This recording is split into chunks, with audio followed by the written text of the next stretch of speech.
Hi, welcome back. Now I would like to talk to you about a nap time and a bedtime routine and why it's important. So most of my clients I work with, they already have a bedtime routine, but it might just need a few small changes to make the whole process work better, but most of them do have one. So why is it important? We all need to psychologically prepare ourselves for sleep. We can't just jump into bed and expect sleep to come.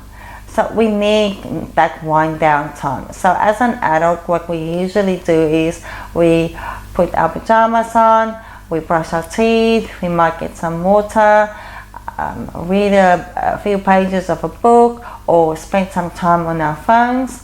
But we have those steps. We do something to get ready for sleep.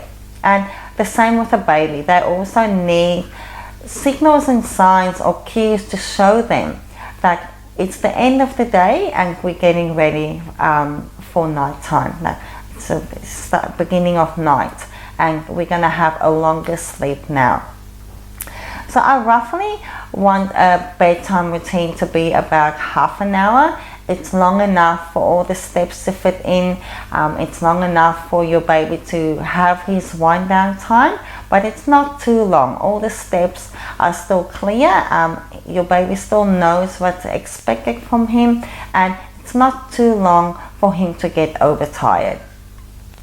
I would really recommend your partner or husband to be part of the bedtime routine, and even other people who cares for your baby, especially at bedtime or nap time, to be sometimes part of the bedtime or nap time routine so they can get used to someone else putting them down for a nap or a bedtime. It just gives you that flexibility and options. So you as a mum is not always needed to do the bed or nap time routine. So what steps are needed for a bedtime routine? So I always recommend a bath or a shower. It's a significant difference to a nap, and especially for the program. I want you to bath or shower your baby every night.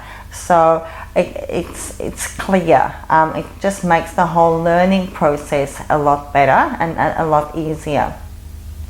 So we'll start with a bath or a shower, and I want the bed or a shower obviously to be in the bathroom or wherever you bath your baby. The rest of the bedtime routine I want you to have in your baby's bedroom to show your baby that bedtime is actually a nice time. He or she is going to spend time with parents or whoever she loves. There's going to be a story, there's going to be food. It's nice, and that usually reduces the whole getting ready for bed, and it makes it just easier when you're already in the bedroom to put your baby down in the cot. It's just easy.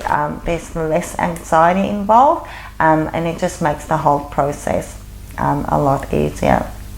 With the bath, a lot of parents get a bit concerned when the baby gets really excited in the bed in the bath, and it doesn't matter. There's a lot of other steps that's there for the actual wind down time. So if your baby gets really excited in the bath, that's all fine. So the rest of the bedtime routine, as I said, I want you to have it in the baby's bedroom. The pajamas. Then you can feed your baby. There should always be a feed in your bedtime routine, a breastfeed or a bottle feed. It doesn't matter.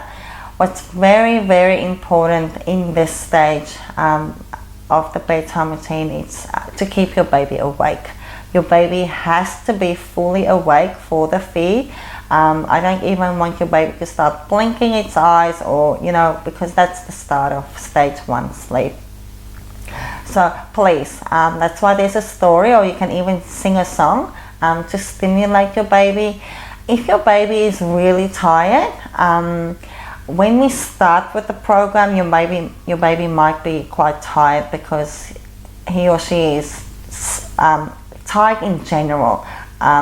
So if you need to keep your baby awake, tickle the feet, or sing a song, or read the story, or if it's really difficult to keep her awake, take her off the breast or the bottle, and then she'll start waking up again. But it's very important as she progresses with the program, and she or he starts catching up on sleep, it will be a lot easier to keep her awake.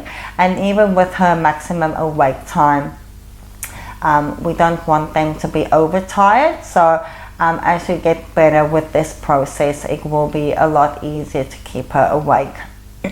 So once she's finished with the bottle or the breast, then you can put her in a sleeping bag if you want to, if she's older than 5 months.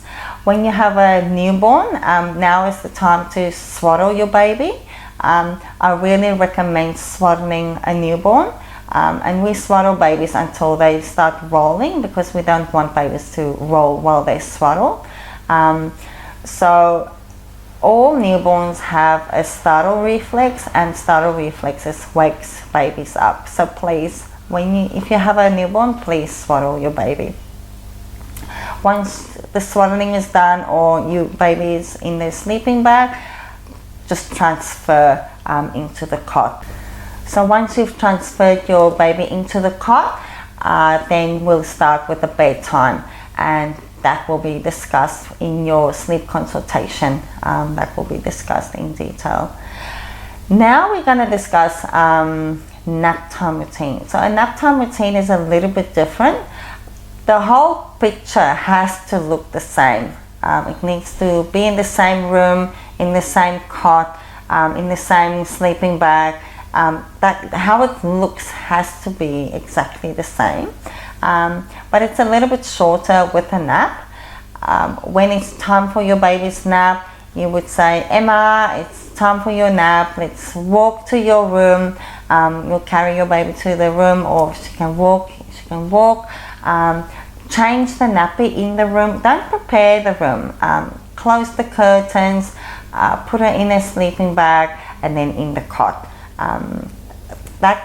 All those steps, like a bedtime routine, prepares your baby for sleep. And for some babies, when they get used to the signals and signs of a nap, as soon as you start changing the baby's nappy, they start to relax, and they just look ready to go to sleep.